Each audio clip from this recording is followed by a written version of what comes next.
Hello students, আজ আবার আমরা সাবজেক্ট ভার্ব এগ্রিমেন্টের আরেকটা ক্লাস নিয়ে আলোচনা করব। এটা আমাদের সাবজেক্ট ভার্ব এগ্রিমেন্টের 3 নম্বর ক্লাস এবং এরপর তোমাদেরকে কিছু প্র্যাকটিস সেট দেওয়া হবে এবং আমি তোমাদেরকে এটা বলতে পারি এই সাবজেক্ট ভার্ব এগ্রিমেন্টের ক্লাসগুলো যদি তুমি করো বা তোমরা করো তাহলে তোমরা কিন্তু অবশ্যই পরীক্ষায় 2 থেকে 3 নাম্বার কমন পাবে, কারণ এখান থেকে অ্যারর কারেকশন বা সেন্টেন্স কমপ্লিটেশন এগুলো প্রায়শই দেয়। তোমরা এই ক্লাসগুলো খুব ভালোভাবে শুনো এবং বোঝার চেষ্টা করো। আমাদের যে টার্গেট হচ্ছে সেটা হচ্ছে টোটাল গ্রামারটাকে শেষ করা, এটা নির্দিষ্ট সময়ের মধ্যে, এবং তারপর তাদের যে প্র্যাকটিস সেট সেগুলো তোমাদেরকে প্রোভাইড করা এবং তোমাদেরকে পরীক্ষার জন্য ভালোভাবে প্রিপেয়ার করে দেওয়া। ঠিক আছে, তো আজ আমাদের ক্লাস শুরু হচ্ছে, দেখতে থাকো।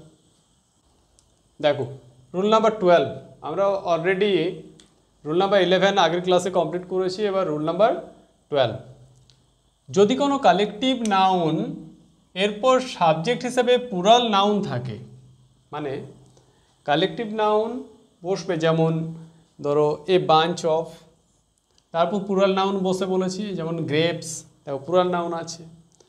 এ ফ্লোক অফ শিপ, শিপটাও কিন্তু প্লুরাল, কারণ এদের প্লুরালে কোনো কিছু চেঞ্জ হয় না, এদেরকে জিরো প্লুরাল বলা হয়। শিপ, ক্যাটেল, মনে আছে তোমাদের নাম্বারের ক্লাসে এগুলো আমরা কিন্তু বলেছিলাম।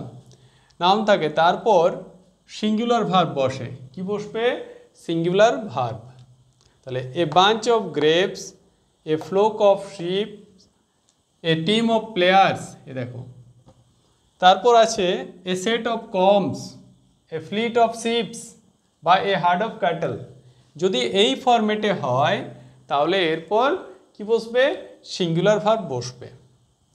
যেমন দেখো এ বাঞ্চ অফ কিজ আছে তো, আর এটা কালেকটিভ নাউন, এই দেখো সিঙ্গুলার ভার্ব বসেছে। কেপ্ট ইন দ্য ড্রয়ার, তাহলে a bunch of keys is kept in the drawer. তোমাদের এটা মনে হতে পারে যেহেতু এখানে প্লুরাল নাম্বার রয়েছে প্লুরাল ভার্ব বসবে, কিন্তু এরকমটা না, যেহেতু কালেকটিভ নাউন আছে তার জন্য এটা সিঙ্গুলার ভার্ব বসবে। এ টিম অফ প্লেয়ার্স, এ দেখো হ্যাজ বসেছে, come here, team collective noun. A herd of oxen, এ দেখো herd collective noun, oxen plural নাম্বারে আছে, কিন্তু তা সত্ত্বেও কি বসেছে? ইজ। তাহলে রুলটা মনে রাখবে, যদি কোনো কালেকটিভ নাউনের পর সাবজেক্ট হিসাবে প্লুরাল নাউন বসে তাহলে এরপর কি বসবে? সিঙ্গুলার ভার্ব বসবে। ঠিক আছে, চলে আসি পরের রুলসে। দেখো কতগুলো নাউন দেওয়া আছে এখানে, যেমন furniture, advice, news, information, luggage, baggage, scenery, traffic, poultry, armour, knowledge, dust, music. এই যে নাউনগুলো, এরা যদি সিঙ্গুলার আনকাউন্টেবল নাউন হিসাবে ব্যবহার হবে, কি বললাম? সিঙ্গুলার আনকাউন্টেবল নাউন হিসাবে ব্যবহার হবে, তখন এরা কি করবে? একটা সিঙ্গুলার ভার্ব বসবে এদের পর। তাহলে মনে রাখবে ওয়ার্ডগুলো: furniture, advice, news, information, luggage, baggage, scenery, traffic, poultry, armour, knowledge, dust বা মিউজিক। এই টাইপের আরও অনেক আছে, এই কয়েকটাই এখন মনে রাখার চেষ্টা করো। যেমন দেখো এদের পর কি বললাম? Singular uncountable noun, the news, এ দেখো নিউজ আনকাউন্টেবল, গুনতে পারি না একটা দুটো করে। দ্য নিউজ ইজ ট্রু, বুঝতে পেরেছ? সিঙ্গুলার ভার্ব বসেছে। হিজ লাগেজ, এ দেখো লাগেজ, তারপরে কি বসেছে? হ্যাজ। দ্য সিনারি, দেখো কাউন্টেবল না, আনকাউন্টেবল নাউন, তাই কি বসেছে? Singular verb is. তাহলে মনে রাখবে এই সমস্ত নাউনগুলো যখন সিঙ্গুলার আনকাউন্টেবল নাউন রূপে ব্যবহার হবে তখন এদের পর সিঙ্গুলার ভার্ব বসবে। ঠিক আছে, রুল নাম্বার 14, কিছু নাউনের শেষে এস থাকে, যেটা প্লুরাল করার ক্ষেত্রে ব্যবহার হয়, কিন্তু তাই এদের কি মনে হতে পারে? প্লুরাল মনে হতে পারে, কিন্তু এরা হচ্ছে আসলে সিঙ্গুলার। যদি এরা সিঙ্গুলার হয় তাহলে এরপর কি বসবে, সিঙ্গুলার ভার্ব বসবে। দেখো কয়েকটা উদাহরণ দেখো তাহলে বুঝতে পারবে। যেমন কতগুলো রোগের নাম আছে, যেমন মিসেলস, মামস, দেখো প্রত্যেকটা শেষে কি আছে, এস, তাই না?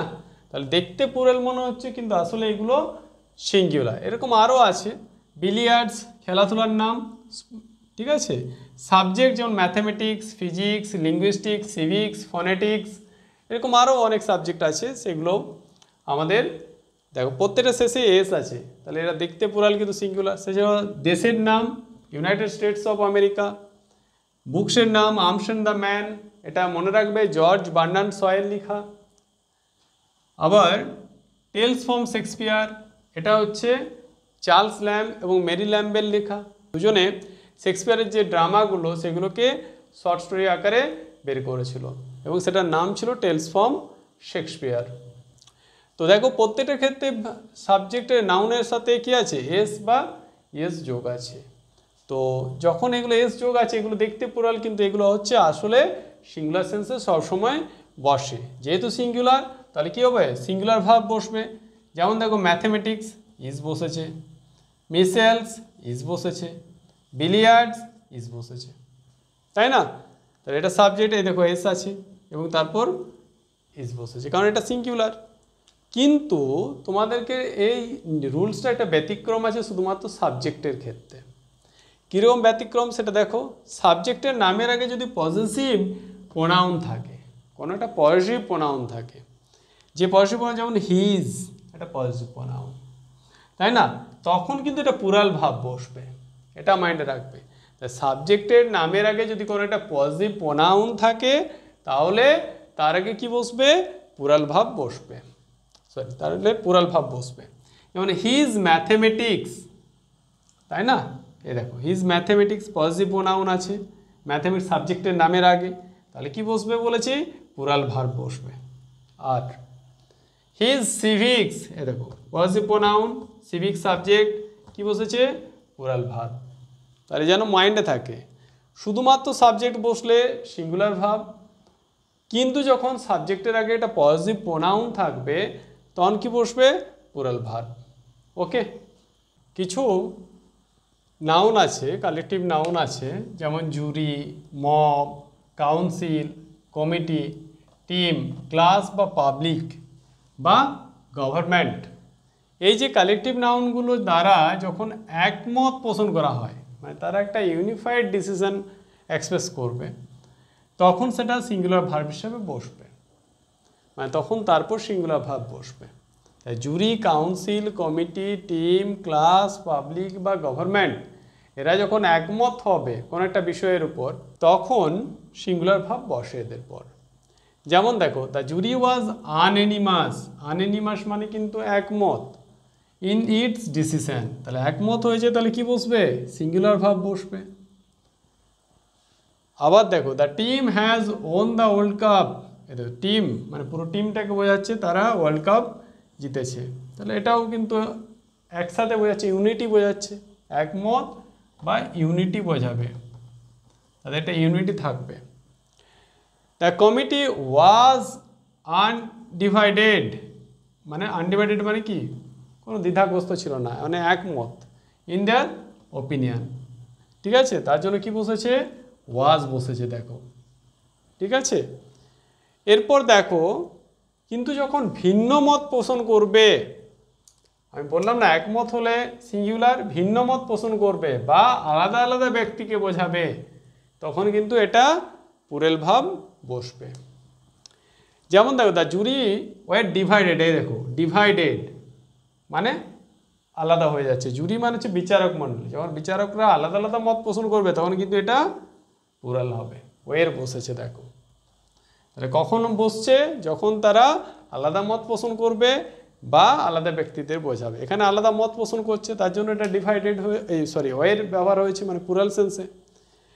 নেক্সট দেখো the team were given medals for winning the prize, দেখো টিম মানে each member of the team were given medals, okay. Next the committee were divided in their opinion, এই দেখো ডিভাইডেড আছে আর এখানে কি বসেছে, were. Relative pronoun who, which, that, তাই না?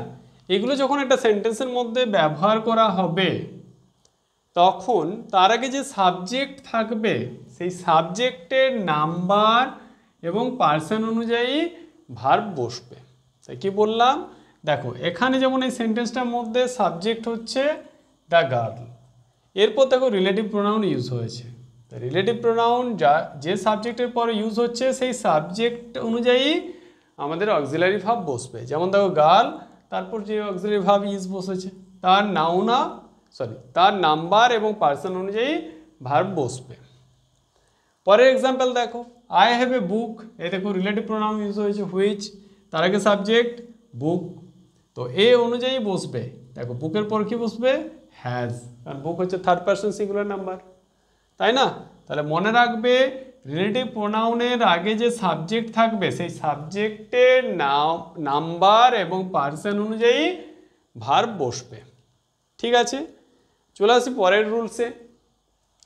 এখানে কিছু ওয়ার্ড ফ্রেজ দেওয়া আছে, দেখো যেমন 1/3 of, 2/3 of, a quarter of, dash percent, এখানে যে কোনো পার্সেন্ট লিখতে পারো, 10, 30, 40, যে কোনো percent of, most of, half of, plenty of বা লিটিল, এগুলো যখন ইউজ হবে একটা সেন্টেন্সের মধ্যে এবং এদের পর সাবজেক্ট যদি সিঙ্গুলার আনকাউন্টেবল নাউন হয়, মানে যে সাবজেক্টটা থাকবে এদের পর সেটা যদি সিঙ্গুলার আনকাউন্টেবল নাউন হয় তখন সিঙ্গুলার ভার্ব বসবে। তাহলে কি বললাম, 1/3 অফ, 2/3 অফ বা এ কোয়ার্টার অফ বা যে কোনো একটা percent of, 40%, 10%, 5% of, most of বা most, half of, plenty of, little, a little, the little, এগুলো যখন ব্যবহার হবে এবং এদের পর সাবজেক্ট যদি সিঙ্গুলার আনকাউন্টেবল নাউন হয় তখন সিঙ্গুলার ভার্ব বসবে। কিন্তু সাবজেক্ট যদি প্লুরাল কাউন্টেবল নাউন হয়ে যায়, কাউন্টেবল মানে যেগুলো গোনা যাবে এবং প্লুরাল নাম্বারে থাকে, তাহলে কিন্তু প্লুরাল ভার্ব বসবে। এটা খেয়াল রাখবে। উদাহরণগুলোতে আমি আরেকবার বলে নিই, যেমন a little work has been, এ দেখো a little work, a little ব্যবহার হয়েছে, ওয়ার্ক আনকাউন্টেবল নাউন, তাই না? তাই এখানে দেখো সিঙ্গুলার ভার্ব বসেছে। তাহলে যখন সিঙ্গুলার আনকাউন্টেবল নাউন হবে তখন সিঙ্গুলার ভার্ব বসবে। পরেরটাই দেখো, 2/3 অফ দ্য ওয়াল, এই দেখো সাবজেক্ট ওয়াল, আনকাউন্টেবল নাউন, এখানে হ্যাজ বসেছে তাই। আবার দেখো যেটা বললাম প্লুরাল আনকাউন্টেবল নাউন হবে, 2/3 অফ দ্য ম্যাঙ্গোজ, এ দেখো 2/3 আছে, থার্ড অফ আছে, কিন্তু তারপরে ম্যাঙ্গোজ, 2/3 আছে, তারপর দেখো ম্যাঙ্গোজ, মানে প্লুরাল কাউন্টেবল নাউন, তার জন্য কি বসবে, প্লুরাল ভার্ব বসবে। 40% অফ দ্য স্টুডেন্টস, এই দেখো প্লুরাল কাউন্টেবল নাউন, কি বসবে, প্লুরাল ভার্ব। তাহলে তোমরা এটা ইজিলি মনে রাখো, প্লুরাল কাউন্টেবল নাউন হলে প্লুরাল ভার্ব বসবে, সিঙ্গুলার কাউন্টেবল নাউন হলে সিঙ্গুলার ভার্ব বসবে। ঠিক আছে, বোঝা গেছে? তাহলে আজ এই পর্যন্তই। তোমরা অবশ্যই আমাদের চ্যানেলকে সাবস্ক্রাইব করবে এবং আমাদের চ্যানেলটা আরও তোমার পরিচিতদের কাছে শেয়ার করবে। ভালো লাগলে কমেন্ট করবে এবং লাইক করবে। অবশ্যই ভালো লাগলে অবশ্যই লাইক এবং কমেন্ট করবে। ঠিক আছে।